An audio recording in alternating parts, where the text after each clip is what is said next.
एक दफ़ा का जिक्र है कि दूर एक सरजमीन में किंग रोलैंड नाम का एक अक्लमंद और आदिल बादशाह रहता था। बादशाह रोलैंड ने एल्डोरिया की खुशहाल रियासत पर हुकूमत की। यह सरजमीन अपने सरसब्ज़ व शादाब मनाजिर और वाफिर वसाइल के लिए मशहूर है। वो अपनी रियाया की तरफ से उनकी इंसाफ पसंदी और उनकी फलाह व बहबूद के लिए लगन की वजह से प्यार और एहतराम करते थे। बादशाह रोलैंड अपने वालिद की बेवक्त मौत के बाद तख्त पर बैठा।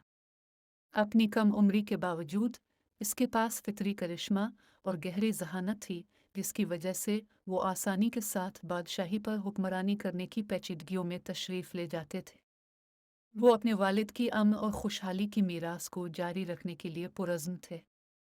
किंग रोलैंड के सबसे बड़े चैलेंजों में से एक इस वक्त आया जब एक पड़ोसी रियासत ड्रीमिलर ने अपने असर और रसूख और दौलत को बढ़ाने की कोशिश करते हुए एल्डोरिया की सरहदों पर कब्जा करना शुरू किया।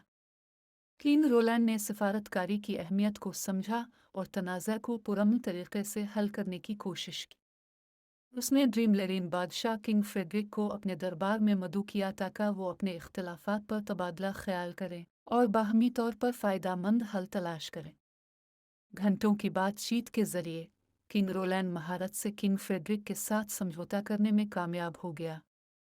उन्होंने एक मुश्तरका सरहद कायम करने पर इत्तेफाक किया, जिससे दोनों रियासतों को मुतनाज़ा ज़मीन के वसाइल से फ़ायदा उठाने की इजाज़त दी गई। कामयाब करारदाद ने न सिर्फ मुमकिना तौर पर तबाहकुन जंग को रोका बल्कि एल्डोरिया और ड्रीमिलर के दरमियान ताल्लुकात को भी मजबूत किया। जैसे जैसे वक्त गुजरता गया, किंग रोलैंड को अंदरूनी और बैरूनी दीगर चैलेंजों का सामना करना पड़ा। इसने इस बात को यकीनी बनाया कि इसकी बादशाही के कवानीन मुनसिफाना और मुनसिफाना हैं, और उसने अपने लोगों की ज़िंदगियों को बेहतर बनाने के लिए इस्लाहात नाफिज की। उसने अपने मज़ामीन में तालीम को फ़रोग़ देने और फ़िक्री तरक्की को फ़रोग़ देने के लिए स्कूल और यूनिवर्सिटियाँ कायम की। इसके दौर हुकूमत में एल्डोरिया फ़नून, साइंस और टेक्नोलॉजी में अपनी तरक्की के लिए मशहूर हुआ। किंग रोलैंड फ़नून लतीफ़ा का भी सरपरस्त था और उसने अपने आप को स्कॉलर्स, फनकारों और फ़लसफ़ियों से घेर रखा था। उनका दरबार मरकज़ था जो दूर दराज से बासलाहियत अफ़राद को अपनी तरफ मुतवज्जे करता था। सल्तनत न सिर्फ माशी तौर पर बल्कि फ़िक्री और फ़नी लिहाज से भी परवान चढ़ी। ताहम किंग रोलैंड की सबसे बड़ी मीरास अपने लोगों की फलाह व बहबूद के लिए उनकी गैर मुतज़लज़ल वाबस्तगी थी। वो बाकायदगी से ममलकत का दौरा करता था, अपनी रियाया के ख़दशात और शिकायत सुनता था और उनके हल के लिए पॉलिसियाँ नाफिज करता था।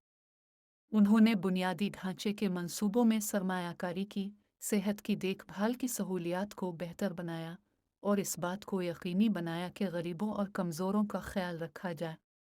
जैसे जैसे किंग रोलैंड की उम्र बढ़ती गई, उसकी सेहत गिरने लगी, लेकिन वो आखिरी दम तक अपने फ़राइज़ से सरशार रहा। इसकी रियाया ने इसके इंतकाल पर सोग मनाया, एक महबूब और मेहरबान हुक्मरान के नुकसान को तस्लीम किया। एल्डोरिया की बादशाही अपने जानशीन की क़ियादत में तरक्की करती रही, जिसने किंग रोलैंड के कायम करदा अक़दार और नज़रियात को बरकरार रखने की कोशिश की।